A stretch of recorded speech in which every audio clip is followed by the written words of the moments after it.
Hi, Katie Jones here. I am the reference librarian for the BPCC library, and in this video we are going to focus on how to do a basic database search. So first, let's just get to the web page. Again, to get to BPCC library web page from anywhere on BPCC's website, you will go to Academic Life in the gray bar and Library.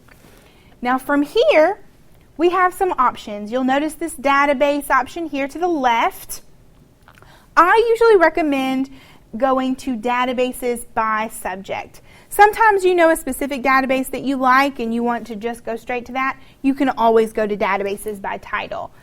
But one of the reasons I really like this databases by subject page is that it lets you see what databases are available on the topic that you're working with. So say, for example, I'm in an allied health class and I need resources on allied health and medical topics.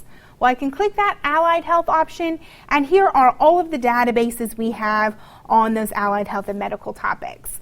You'll notice that we have them in art, we have it in business.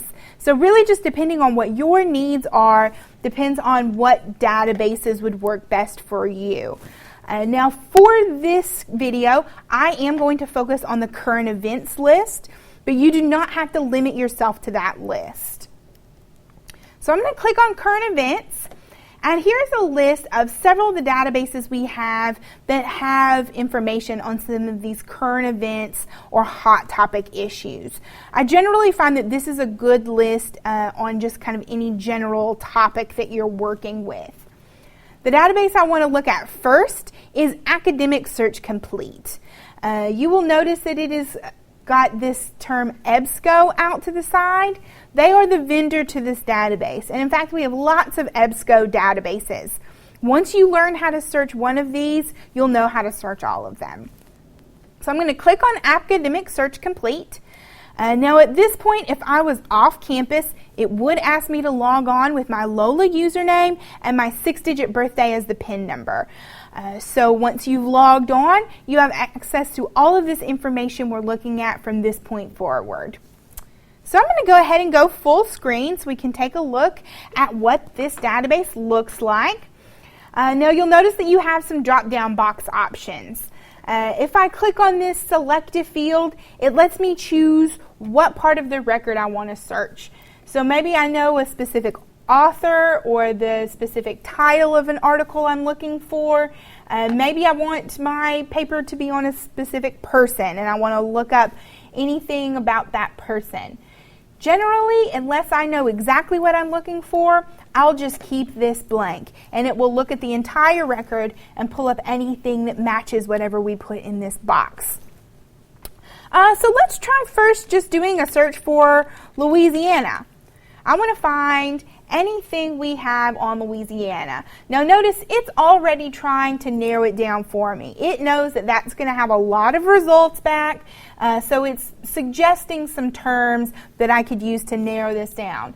Just for our purposes now, I want to go ahead and see what all we have that mentions the term Louisiana. And just in this database, we have 42,000 results. So that's a lot of results available there. Obviously, I don't have time to look through 42,000 articles, so I want to narrow that down. And the way I'll do that is to add another term here. So let's say I wanted to write a paper on Mardi Gras. I'm going to put in the term Mardi Gras. And again, it asks for history or traditions. I'm going to go ahead and just click on Mardi Gras. And it's now narrowed it down to 286 articles. So that's a lot better than the 42,000 articles we had before. I can add another term here if I'd like and continue to narrow down the results to find articles specifically on my topic. But I can also just glance through here and see if any of these articles look like something that might work for me. Now I do want to point out for a second the Refine Your Results options here to the left. This is a really wonderful way to narrow down your results to find specific articles that you might need. So say for example I am doing a current events paper and I want to find the most up-to-date information. Well, it says here that the earliest article we have from our 200 something results is from 1958. Well, obviously, if I'm doing a current events paper, 1958 is going to be a little too dated. So I'm going to hold my mouse down on this little slider, and you'll notice that the date starts to change. And for this topic, I'm going to go ahead and just go to 2004. I want to see everything that's been written in the past 10 years. You might even go even more recent than that, depending on whatever your topic is. So here we have 199 results about Louisiana and Mardi Gras. Another thing I might do is narrow it down by source type. Here it tells me that 98 of our articles are from magazines. I've got some from newspapers, some from academic journals.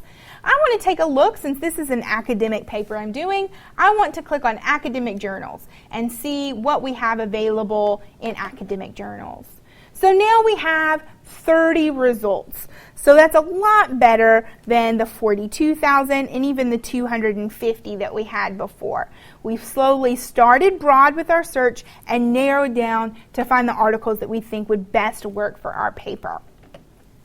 Now let's take a look at one of these. I want to look at this photo journal, the Cajun Mardi Gras in Southwest Louisiana.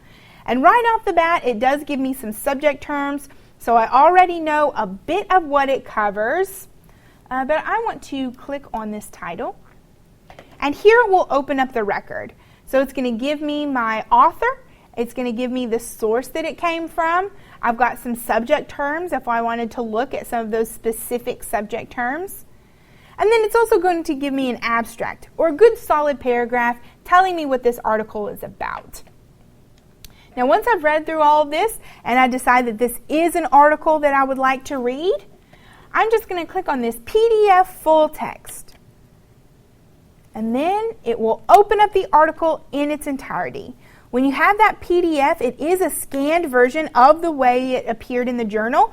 So if there are any pictures or page numbers or charts, it will have that information in the article. So here, if I wanted to do some sort of presentation on Mardi Gras, this article actually has some really neat photographs and pictures that I could use for my paper. So these are wonderful, wonderful resources. And again, we still had 30 articles that we could possibly use. Not to mention the fact that we can always change up our search terms to find other articles on similar topics. Now let's say I want to keep this article. I have some options of what I can do with it. You'll notice these little tools to the right.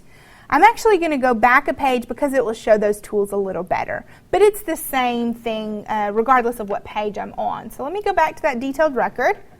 And here you'll see that we have those same tools. It just now says what they are off to the side.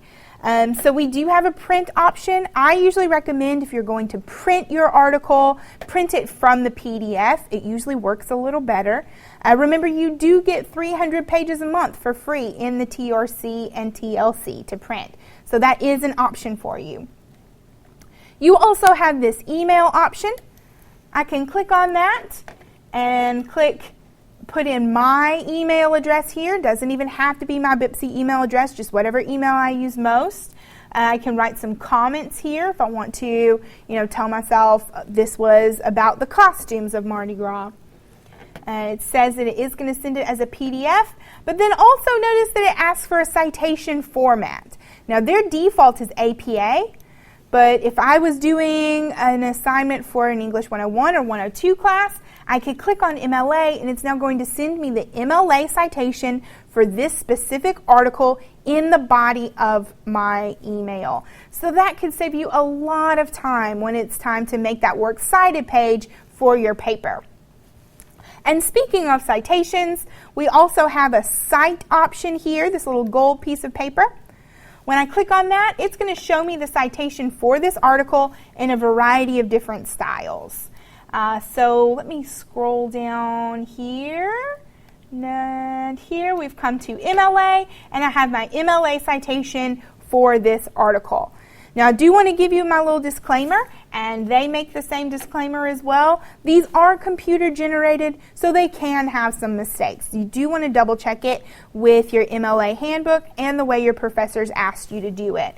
The mistake I usually see is something with like capitalization or date. So you want to watch out for those little things, but for the most part, these are a really good example of the way you would put a citation in MLA format in your paper.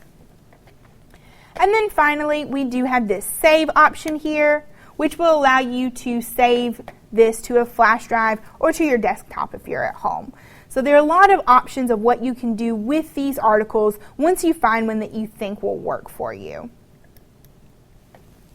So again, that was Academic Search Complete, but we have lots of other options of different databases you can search, and once you generally learn how to search one, you're going to know how to search them all.